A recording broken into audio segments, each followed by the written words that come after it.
Let me share over here with you that the CPEC projects are not death trap. So the Chinese part is only 26%.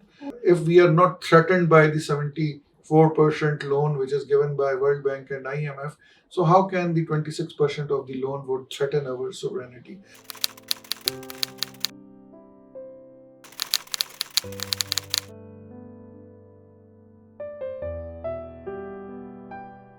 Pakistan and China have developed their friendship since last 70 years, and this friendship has always been an ongoing process. And whatever the government had been in Pakistan, the Pakistan-China relationship always remained very static.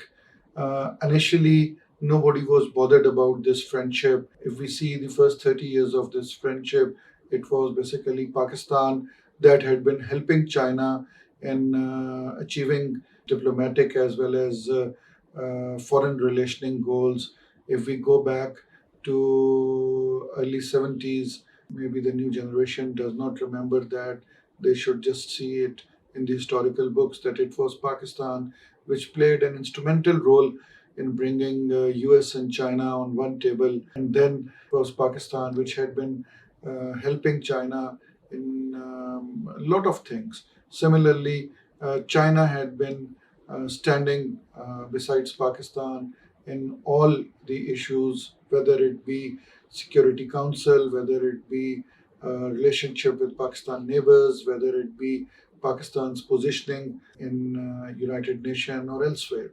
This relationship has always been very, very solid, irrespective of two separate kind of governance systems which had been working in China and in Pakistan. In China, Communist Party is there since last 100 years. They've just celebrated their 100 years.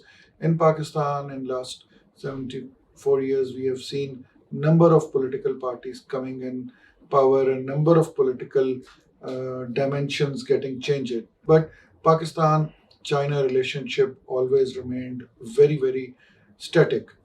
Now, coming over to 2013-14, when President Xi Jinping announced the grand project of Belt and Road, and Belt and Road project, for your information, it is not something very new to the Chinese and to this region, because in old times we used to have that Silk Route which would start from the subcontinent area, would go towards China, and then would end up somewhere in Samarkand and Bukhara, and then from there another route would start and would go to Eastern European countries and then to Europe. So this old route was already there, but yes, it got dysfunctional, and especially after Second World War and the Cold War era, everything got disrupted. So the grand plan, the grand Chinese plan of the Belt and Road Initiative, it started.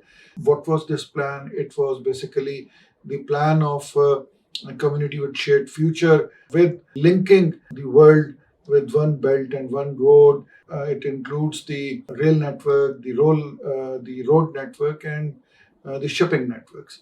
So that was a big turning point, and at that time, the Western countries, they did not give any kind of importance to this program. CPEC becomes flagship project. Why it became the flagship project is because out of all the six corridors, this is the only corridor which passes through one country.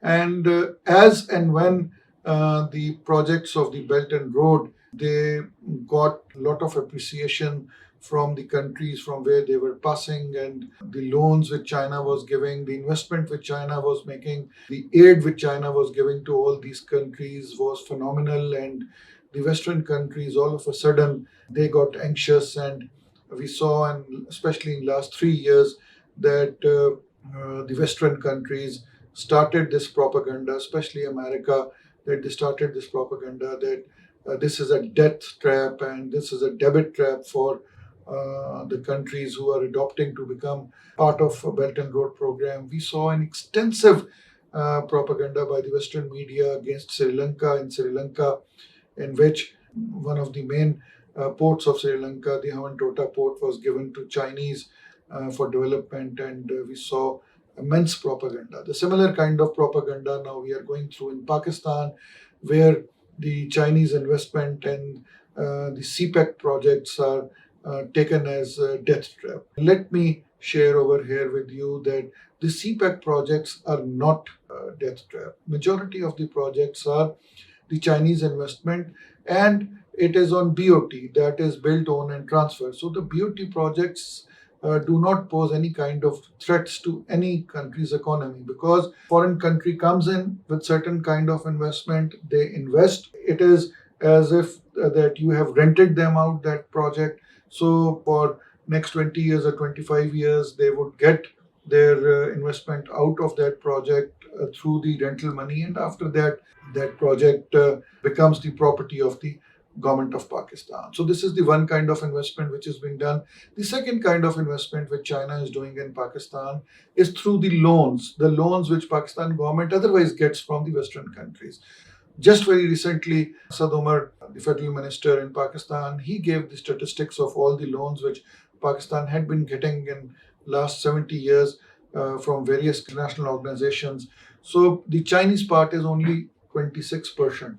If we are not threatened by the 74% loan which is given by World Bank and IMF, so how can the 26% of the loan would threaten our sovereignty? So we must guard against this propaganda. We must guard against the fifth generation warfare, and we must identify that who our friends are and how our friends are helping us. The CPEC project is generating a lot of employments. The CPEC project is generating a lot of infrastructure development. We can see a lot of road network coming up. We can see the infrastructure network coming up. And the second phase of the CPEC project would see the development of the special economic zones. The hospitality industry, the service industry in Pakistan is getting a boom. And in the post-COVID era, the CPEC is going to be the major game changer, not only for Pakistan, but for all other countries, landlocked countries located in this region would benefit out of the CPEC.